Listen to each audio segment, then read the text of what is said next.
foreigner suit over the Hafsalamiana, Hide, BJP, Babung, Minister, Babung Birena. I do a Karigi should do that. Myanmar foreign being the Kanabani Pama. Karigi recognized or Yolamino. Matamdu Union Home Minister, Sidambrum Masalaga. Hosiki, Shihapa was in the Hungabodo. Sis Pupu Ibobida, Aduga, Pupu Ibobina, foreigner Kanakanos power. Party Gagidoina.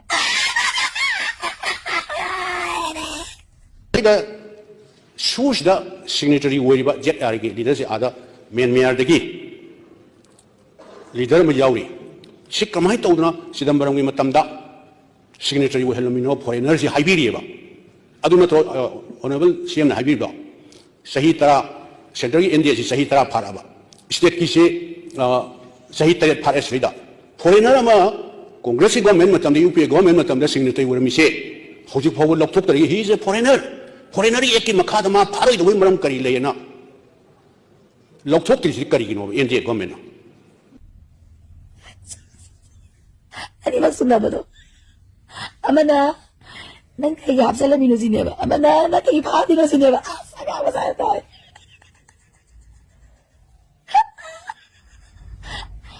The papers are going in this house. The same happened that Babunzo, annually, Pupuzu, annually. Bombinga, Pupinga, Pupi, Bombinga, Pupu, because Pupi will be not Katahan Maligua. Amana, for the Absalom in a blend of Amana was go Kanaka Party. Yeah.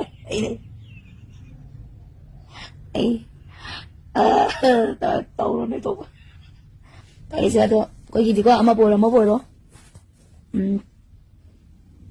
Aku ya paham belum tahu biru ya. Yellow media paham tak ko? Manipur. Aduh di Thailand itu tadi nama hang. Ay arkesan tu bina lagi. Paham biar nama di pupu ibu bida. Amana pupu ibu bina. Foreigner ni kang hafsel ya. Aduh ka paham biar na foreigner kang nazi paham ngamdre. Pare.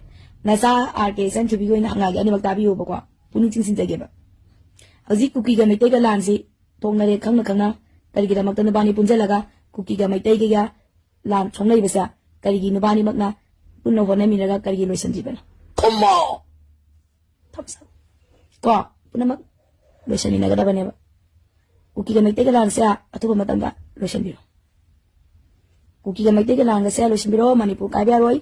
Manipur gila masira mata so kaya roy ko. Ana yellow mi pro cinga mati tamsa mana balo tamna bagi makta nubani na uzi. Puno ko na minaga. Tawdri ba kali kita bisa. Ay wangon nang sagi.